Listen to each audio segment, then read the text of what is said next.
الحمد للہ رب العالمین والصلاة والسلام علی نبینا محمد وعلی آلہ واصحابہ اجمعین ومن تبعہم بإحسان الی یوم الدین اما بعد۔ محترم مشاہدین، السلام علیکم ورحمۃ اللہ وبرکاتہ۔ آج کی اس نشست میں جس موضوع پر کچھ دیر گفتگو کرنا چاہتا ہوں وہ ہے نفس کے حقوق ہمارے اوپر۔ ہمارے نفس کے ہمارے اوپر کیا حقوق ہیں؟ دوسروں کے بہت سے حقوق ہوتے ہیں، لیکن ہمارے نفس کے اپنے اوپر کیا حق ہیں؟ تو یہ بھی بہت ہی اہم ہے اور ایک مسلمان کو جاننا ضروری ہے۔ جب وہ جانے گا تو پھر اس کے حقوق کو ادا کرے گا، اور اگر نہیں جانے گا تو اس کے حقوق کو کیسے ادا کرے گا؟ سب سے پہلا اور سب سے بڑا حق یہ ہے کہ ہم اپنے نفس کو بری عادتوں سے، برے اعمال سے، برے کاموں سے پاک کریں، تطہیر کریں۔ تزکیتها وبه حفظها من الخصال الذمیمہ، یعنی ہم اس کا تزکیہ کریں، اس کو پاک کریں بری چیزوں سے، اس لیے کہ نفس ہمیشہ آدمی کو برائی کی طرف لے کے جاتا ہے، بری چیزوں کی طرف لے کے جاتا ہے۔ اور اسی لیے اللہ کے نبی صلی اللہ علیہ وسلم یہ دعا کرتے تھے، اعوذ بک من شر نفسی، اے اللہ میں تیرے ذریعے پناہ چاہتا ہوں اپنے نفس کے شر سے۔ اور آپ خطبے کے شروع میں پڑھا کرتے تھے وَنَعُوذُ بِاللَّهِ مِن شُرُورِ أَنفُسِنَا، یعنی ہم پناہ چاہتے ہیں اللہ کے ذریعے سے اپنے نفسوں کے شرور سے، نفسوں کی برائیوں سے۔ تو عام طور سے نفس جو انسان کو برائی کی طرف لے جاتا ہے، اور یا کہہ لیجئے کہ نفس انسان کو برائی ہی کی طرف لے جاتا ہے۔ اس لیے ہمیشہ اپنے نفس کی پاکی پر ہم سب کو خیال کرنا چاہیے، دیکھنا چاہیے۔ اور جو آدمی اپنے آپ کو اپنے نفس کے حوالے کر دیتا ہے تو وہ پھر برباد ہو جاتا ہے، وہ پھر فساد میں پڑ جاتا ہے، برباد ہو جاتا ہے۔ اور سب سے بہترین تزکیہ نفس کا یہ ہے کہ ہم اپنے آپ کو توحید سے مزین کریں، ایمان سے، توحید سے مزین کریں، اور اپنے آپ کو شرک سے بچائیں، شرک سے اپنے نفس کو بچائیں۔ یہی اصل تزکیہ ہے نفس کا، یہی اصل پاکی ہے، اسی سے دل پاک ہوتا ہے۔ اگر آدمی کے اندر توحید نہیں ہے، اگرچہ اس کے ظاہری اعمال کچھ بھی ہوں، بڑی میٹھی باتیں ہوں، لیکن اس کے اندر کچھ نہیں ہے، تو ہمیں اپنے نفس کو توحید سے مزین کریں، ایمان سے مزین کریں، اور اپنے دل میں توحید کو بسائیں۔ یہی اصل تزکیہ ہے۔ دوسرے نمبر پر ہم اپنے نفس کا محاسبہ بھی کرتے رہیں، ہمیشہ دیکھتے رہیں کہ ہم کس راستے پر چل رہے ہیں، کدھر جا رہے ہیں۔ ہمارے کھاتے میں برائیاں زیادہ رہی ہیں یا نیکیاں؟ ہمارا پلڑا نیکیوں کا جھک رہا ہے یا برائیوں کا؟ ہمیشہ اس کا محاسبہ کرتے رہنا چاہیے، اور اس کا حکم اللہ تعالیٰ نے دیا ہے، یا ایھا الذین آمنوا اتقوا اللہ ولتنظر نفس ما قدمت لغد واتقوا اللہ ان اللہ خبیر بما تعملون۔ اے مومنو، اللہ سے ڈرو، ولتنظر نفس ما قدمت، اور نفس جو ہے دیکھے کہ کل کے لیے اس نے کیا تقدیم کی ہے، کل قیامت کے لیے اس نے کیا کمایا ہے، کل اللہ تعالیٰ کے یہاں جانے والا ہے تو کیا اس نے تیاری کی ہے۔ اور اللہ سے ڈرو، بے شک اللہ تعالیٰ ان تمام چیزوں کو جانتا ہے، خبیر ہے جس کو تم کرتے ہو، یعنی ہمارے تمام عملوں سے وہ باخبر ہے۔ حضرت عمر رضی اللہ عنہ کہا کرتے تھے، حاسبوا انفسکم قبل ان تحاسبوا، اپنے نفسوں کا محاسبہ کرو قبل اس کے کہ ان کا محاسبہ ہو۔ یعنی ہم ابھی دنیا میں ہیں، اپنے نفسوں کا محاسبہ کریں، آج پورے دن میں ہم نے کون سی اچھائی کی ہے، کون سی برائی کی ہے، برائی کا پلڑا بھاری ہے یا نیکی کا پلڑا بھاری ہے، محاسبہ کرتے رہنا چاہیے۔ آج صبح سے لے کر کے کیا کیا کیا، فجر کی نماز پڑھی، تلاوت کیا، کچھ صدقہ و خیرات کیا، کہیں ہم نے جھوٹ نہیں بولا، کبھی کہیں کسی کا حق نہیں مارا، کہیں کسی کو ہم نے دھوکہ نہیں دیا، نظروں کی حفاظت کی، پیروں کی حفاظت کی، لوگوں کے جو حقوق تھے اس کو ادا کیا۔ یعنی یہ سب چیزیں ایک مسلمان کو دیکھتے رہنا چاہیے۔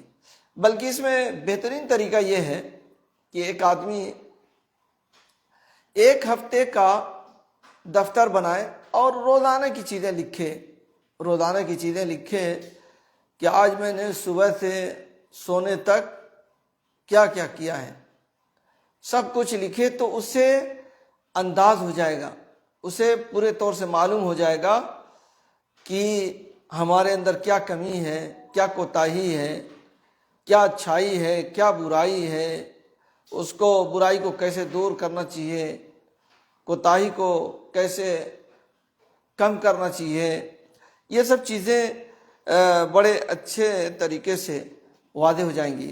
اسی طرح سے حضرت عمر رضی اللہ عنہ فرماتے ہیں وَزِنُوا أَنفُسَكُمْ قَبْلَ أَن تُوزَنُوا، اور اپنے نفس کا وزن کرو قبل اس کے کی وزن ہو، قبل اس کے کی نفس کا وزن ہو، ہمارا وزن ہو، اس سے پہلے ہم اپنے آپ کا وزن کر لیں۔ وَتَزَيَّنُوا لِلْأَرْضِ الْأَكْبَرِ، اور قیامت کے دن کی تیاری کرو اس دن، اس لیے کہ اس دن ہر چیز اللہ کے سامنے ہوگی، کوئی چیز چھپی ہوئی نہیں ہوگی۔ یہاں تو بہت سی چیزیں آپ لوگوں سے چھپائے رکھتے ہیں، نہیں معلوم لوگوں کو، لیکن قیامت کے دن تو سب چیزیں ظاہر ہو جائیں گی۔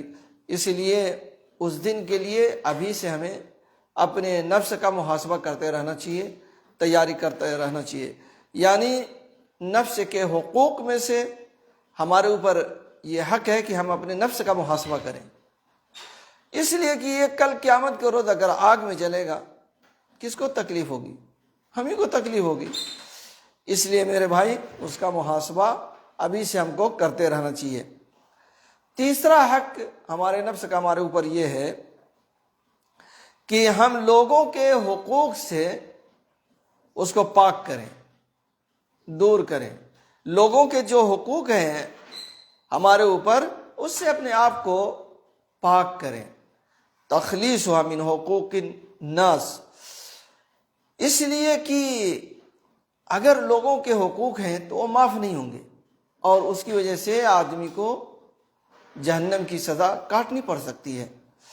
اللہ کے نبی صلی اللہ علیہ وسلم فرماتے ہیں، یہ ترمذی کی صحیح حدیث ہے، نفس المؤمن معلقۃ بدینہ حتی یقضی عنہ، مومن آدمی کا نفس ہے یہ معلق ہوتا ہے اس کے قرض کے ساتھ، بدینہ حتی یقضی عنہ، یہاں تک کہ اس سے ادا کر دیا جائے۔ یعنی اس کا قرض اگر ادا نہیں کیا گیا تو اس کی وجہ سے معلق رہتا، وہ جنت میں نہیں جاتا۔ اور اگر کوئی آدمی کسی کا حق مار لے تب کیسے جائے گا؟ قرض کی وجہ سے نہیں جا رہا ہے، حالانکہ وہ قرض دے گا، اس کے بچے دیں گے لیٹ سب، تو اس کی وجہ سے معلق ہوتا ہے۔ اور مسلم شریف کی روایت ہے یغفر للشہید کل ذنب الا الدین، شہید کی ہر گناہ معاف ہو جاتی ہے مگر قرض معاف نہیں ہوتا۔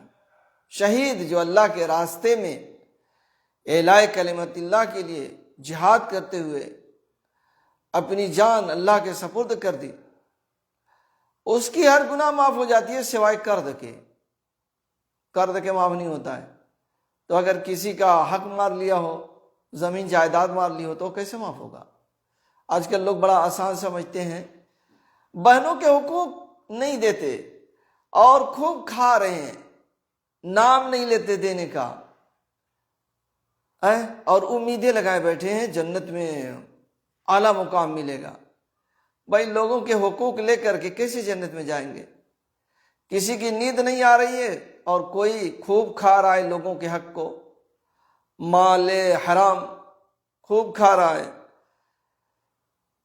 بلکہ اللہ کے نبی صلی اللہ علیہ وسلم سے ایک روایت ہے نسائی کے اندر، حسن درجے کی روایت ہے، اللہ کے نبی صلی اللہ علیہ وسلم فرماتے ہیں سبحان اللہ ماذا نزل من التشدید فی الدین، اللہ کی پاکی کیا ہی تشدید نازل ہوئے قرض کے سلسلے میں، والذی نفسی بیدہ، قسم اس ذات کی جس کے ہاتھ میں میری جان ہے، لو ان رجلا قتل فی سبیل اللہ، اگر کوئی آدمی اللہ کے راستے میں قتل کر دیا جائے پھر زندہ کیا جائے، ثم احیی ثم قتل، پھر قتل کر دیا جائے، ثم احیی پھر زندہ کیا جائے، ثم قتل پھر قتل کر دیا جائے، وعلیہ دین، اور اس کے اوپر قرض ہے، ما دخل الجنہ حتی یقضى عنہ دینہ،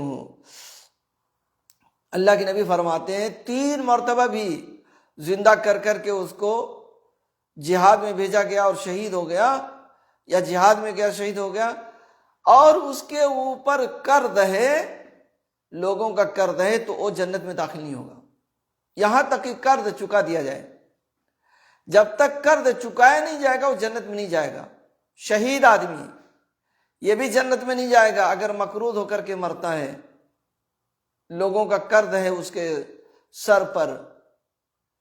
تو میرے بھائی اور دوستو، اس سے آپ سمجھ سکتے ہیں کہ لوگوں کے قرض کتنے اہم ہیں، اور پھر لوگوں کے حقوق، لوگوں کی زمینیں، لوگوں کا مال و دولت، لوگوں کی جائیدادیں، اس کو اگر ہڑپ لیا جائے، غصب کر لیا جائے، نہ دیا جائے تو پھر کیسے جائے گا آدمی؟ وہ شہادت کی موت بھی پا کر کے جنت میں نہیں جائے گا۔ تو میرے بھائی اور دوستو، ان سب کا ہمیں خیال رکھنا چاہیے، لوگوں کے حقوق کو ادا کرنا چاہیے۔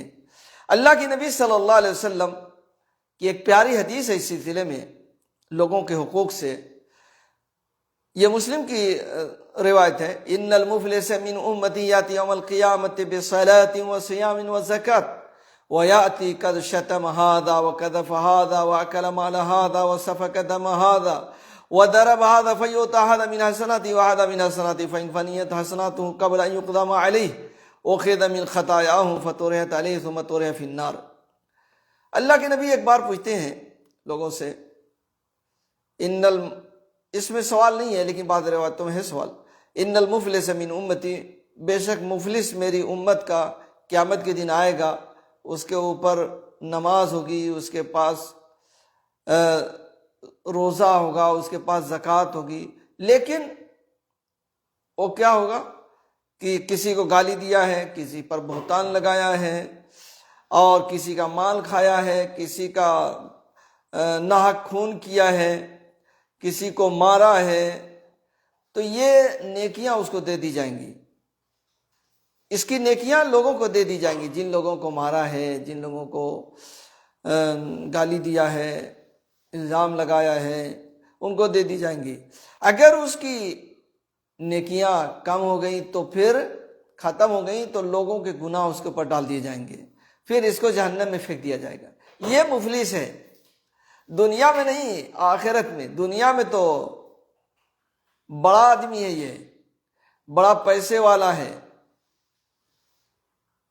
لیکن لوگوں کے حقوق مار لیتا ہے، جھوٹ بولتا ہے، دھوکہ دے کر کے لے لیتا ہے، حقوق غصب کر لیتا ہے، لیکن قیامت کے دن یہ آدمی مفلس ہوگا۔ دنیا میں بڑا پیسہ ہے، بڑی جائیداد ہے، لوگ اس کو بڑے بڑے نام دے رہے ہیں، لیکن قیامت کے دن کیا ہوگا؟ اللہ کے نبی فرماتے ہیں یہ میری امت کا مفلس آدمی ہوگا۔ مفلس اس کو کہتے ہیں جس کے پاس پیسہ نہ ہو، مسکین، فقیر آدمی، محتاج آدمی، اس کو مفلس کہتے ہیں۔ چوتھا حق یہ ہے، نفس کا چوتھا حق یہ ہے کہ اس کو دنیا میں ہلاکت سے بچایا جائے، یعنی ہم اپنے نفس کو ہلاکت سے بچائیں، خودکشی نہ کریں، خودکشی نہ کریں۔ اللہ تبارک و تعالیٰ قرآن مجید میں فرماتا ہے وَلَا تُلْقُوا بِأَيْدِيكُمْ إِلَى التَّهْلُكَةِ، اپنے ہاتھوں کو ہلاکت میں نہ ڈالو، وَلَا تَقْتُلُوا أَنفُسَكُمْ، اپنے نفسوں کو قتل نہ کرو، إِنَّ اللَّهَ كَانَ بِكُمْ رَحِيمًا، بے شک اللہ تعالیٰ تمہارے بارے میں تمہارے لیے بڑا رحیم ہے، کریم ہے۔ تمہارے ساتھ رحم کا معاملہ کرتا ہے تو تم اپنے نفسوں کو قتل کیوں کر رہے ہو؟ تو قتل کرنے کی کئی صورتیں ہیں. ایک تو ہے آدمی خودکشی کر لے، پھانسی لگا کے مر گیا. ایک آدمی یہ ہے کہ اپنے نفس کو قتل کر رہا ہے لیکن دوسرے ڈھنگ سے. کیسے؟ وہ شراب پیتا ہے، نشہ آور چیزیں استعمال کرتا ہے، وہ سگریٹ پی کر کے اپنے دل کو خراب کر رہا ہے، جلا رہا ہے، بیڑی پیتا ہے، تمباکو سرتی کا استعمال کرتا ہے. تو اس پر تو تقریباً اطباء متفق ہیں کہ اس سے آدمی کی عمر کم ہو جاتی ہے، اور یہ سب کینسر کا مرض پیدا کرتے ہیں، اور کون کون سے مرض، پھیپھڑا خراب ہو جاتا ہے، اور بہت سی بیماریاں اس سے پیدا ہوتی ہیں. تو میرے بھائیو دوستو، گویا کہ ان سب چیزوں کو استعمال کر کے آپ اپنے نفس کو ہلاک کر رہے ہیں. یعنی ایک ہوتا ہے مباشر قتل، یعنی فوراً اپنے آپ کو مار ڈالنا، اور ایک ہوتا ہے کہ دھیرے دھیرے اپنے نفس کو موت کے کنویں میں ڈالنا. تو یہ دھیرے دھیرے اپنے نفس کو موت کے کنویں میں ڈال رہا ہے. اور جو آدمی اپنے آپ کو قتل کر دے اس کے بارے میں بڑی وعیدیں ہیں. اللہ کے نبی صلی اللہ علیہ وسلم فرماتے ہیں، من تردى من جبل فقتل نفسه فهو في نار جهنم يتردى فيه خالدا مخلدا فيها ابدا ومن تحسى سما فقتل نفسه فسمه في يده يتحسى في نار جهنم خالدا مخلدا فيها ابدا ومن قتل نفسه بحديدة فحديدته في يده يجوب بها في بطنه في نار جهنم خالدا مخلدا فيها ابدا. یہ بخاری کی روایت ہے کہ جو آدمی اپنے آپ کو پہاڑ سے ڈھکیل دے، گرا دے، اور گرا کر کے اپنے نفس کو قتل کر دے، خودکشی کر لے، تو جہنم کی آگ میں، جہنم کے اندر وہ گرتا رہے گا، اسی پہاڑ سے گرتا رہے گا، ہمیشہ ہمیشہ یہی عذاب اس کو دیا جائے گا. اور جو آدمی اپنے نفس کو زہر پی کر کے مار ڈالے، خودکشی کر لے، تو اسے اس کا زہر اس کے ہاتھ میں دیا جائے گا، وہ پیتا رہے گا ہمیشہ، وہ اسی سے اپنے نفس کو جہنم میں، ایک تو آگ کا عذاب، دوسرے اس کا بھی عذاب اس کو چکھنا پڑے گا. اور کوئی آدمی اپنے نفس کو کسی لوہے وغیرہ سے، چاقو سے، چھری سے، یا کسی لوہے سے قتل کر دے تو اس کو ہاتھ میں وہ چیز دی جائے گی، اور اس سے وہ اپنے آپ پیٹ میں کوچتا رہے گا، اپنے پیٹ میں اس کو مارتا رہے گا. اور ایک جہنم کا عذاب، آگ کا عذاب، اور دوسرا اس کا اپنے ہاتھوں کا یہ عذاب رہے گا. تو میرے بھائیو دوستو، خودکشی حرام ہے، خودکشی نہیں کرنا چاہیے. یہ نفس امانت ہے اللہ تعالیٰ کی، یہ نفس کے ذمہ دار، یہ نفس اللہ تعالیٰ نے دیا ہے، تو اللہ تعالیٰ ذمہ دار ہے. آپ جلدی نہیں کر سکتے کہ ہمیں موت آنی ہے لہذا ہم پہلے ہی مار دیں. اور ایک دوسری روایت میں ہے کہ اللہ تعالیٰ فرماتا ہے، حدیث قدسی میں ہے، بادرنی عبدی بنفسی حرمت علیہ الجنہ. یعنی ایک آدمی نے اپنے آپ کو چھری سے زخمی کر دیا، اپنے ہاتھ کو کاٹ دیا اور مر گیا، تو اللہ تعالیٰ فرماتا ہے کہ میرے بندے نے اپنے نفس کے ساتھ جلدی کی، جو اس کا وقت تھا اس وقت سے پہلے کیا، تو میں نے اس پر جنت کو حرام کر دیا.